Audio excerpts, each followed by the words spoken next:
If you like this video, click like. If you want to continue to follow our adventure, hit subscribe.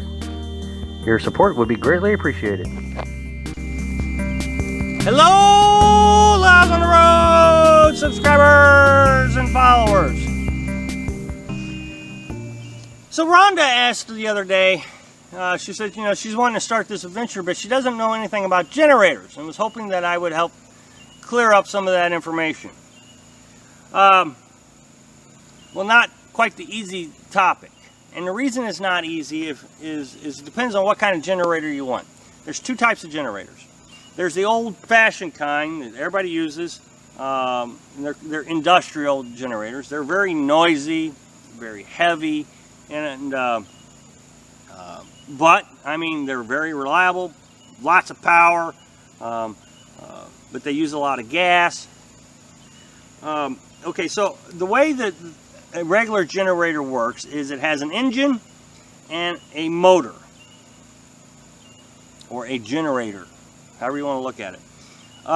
And so you start it up, and the engine is running full blast, okay? It runs full blast at 3,600 RPMs because it has to turn that generator at 3,600 RPMs to create 60 hertz, 110 volts, and 60 hertz, and however many amps, depends on the rate of your generator. But we're just going to assume everything is 2,000 watts, so volts times amps equals watts is the way that works.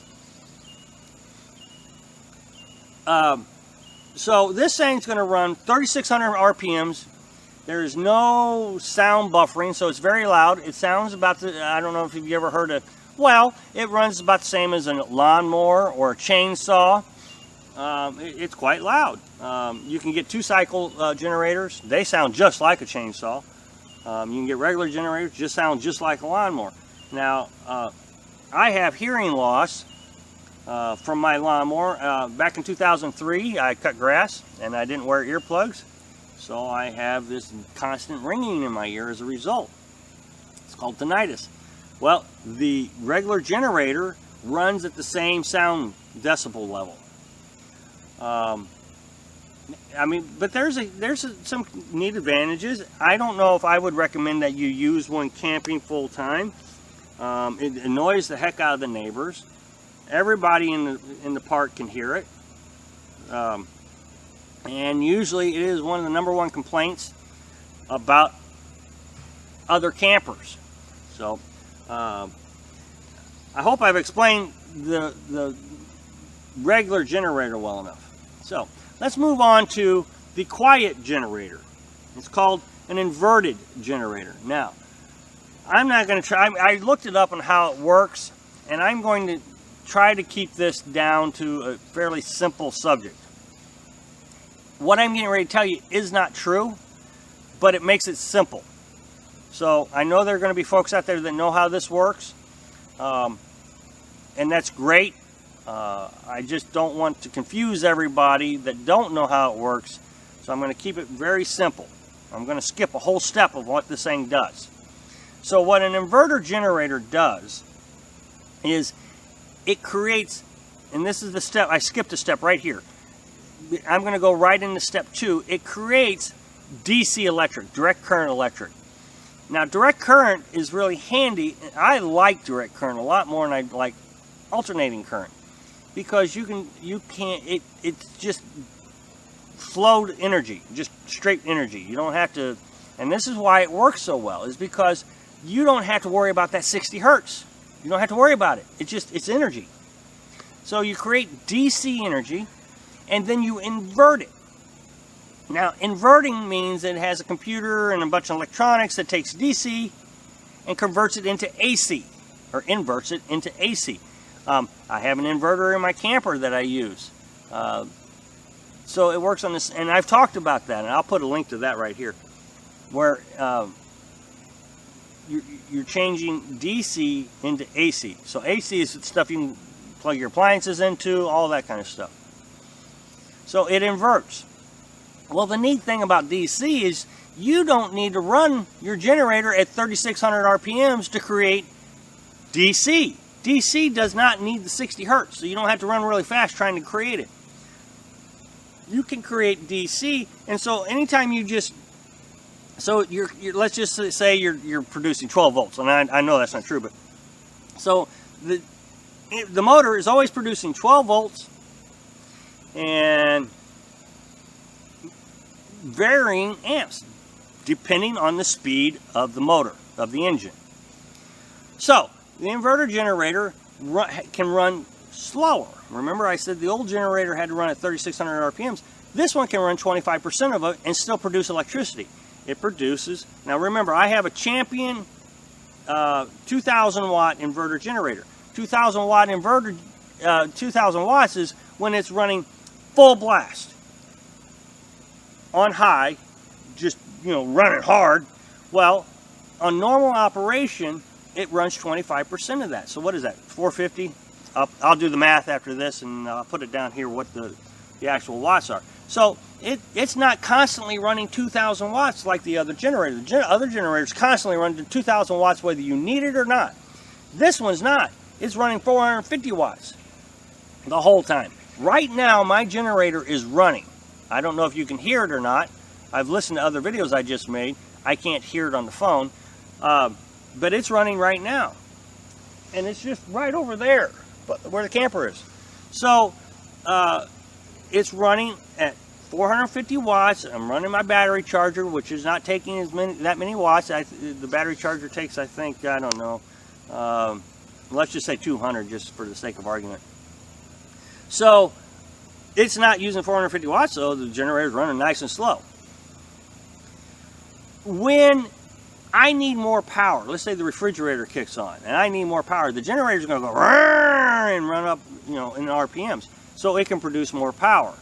So you're constantly fluctuating on how much power you need. It's fluctuating on how much it runs, you know, how fast it runs. Whereas the old generator, the old style generator, remember I told you, runs 2,000 watts whether you need it or not. This one only produces what you need, which means it runs quieter. Well, it runs quieter because it's running less RPMs. It also has, it sits inside the engine, sits inside the suitcase. It has sound dampening foam on it. The sound dampening foam keeps the noise from radiating out everywhere.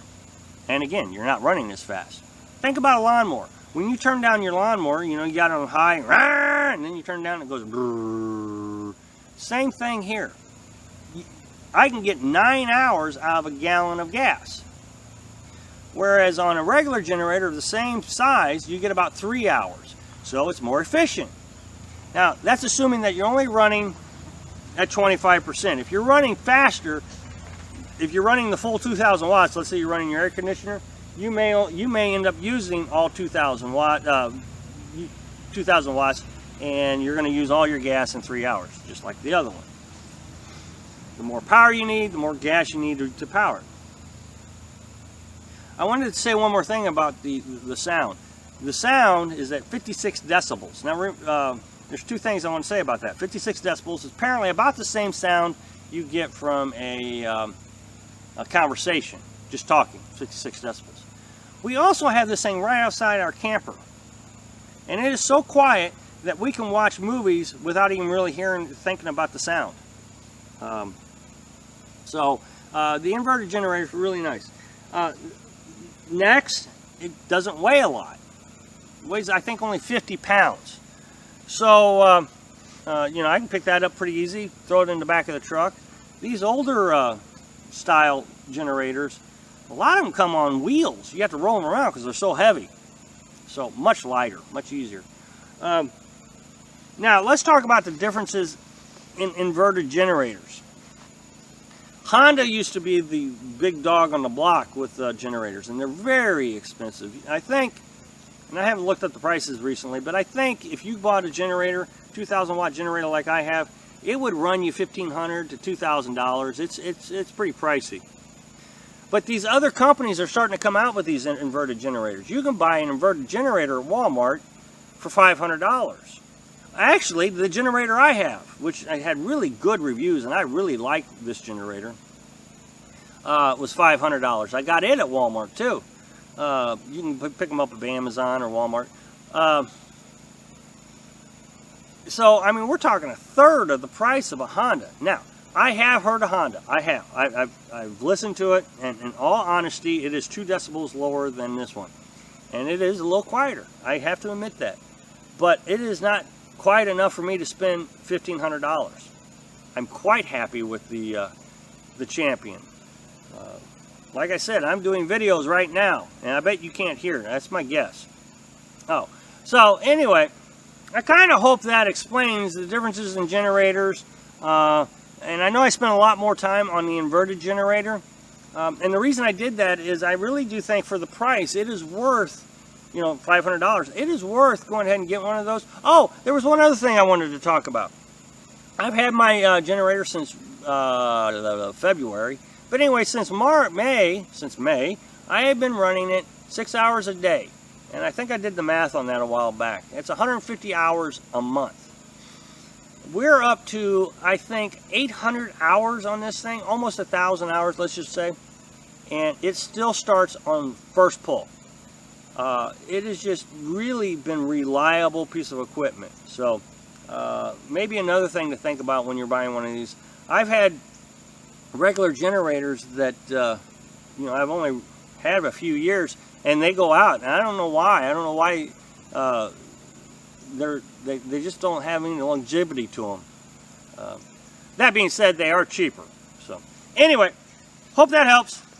Thanks for watching. Be sure to subscribe. Click like if you like the video, and happy travels.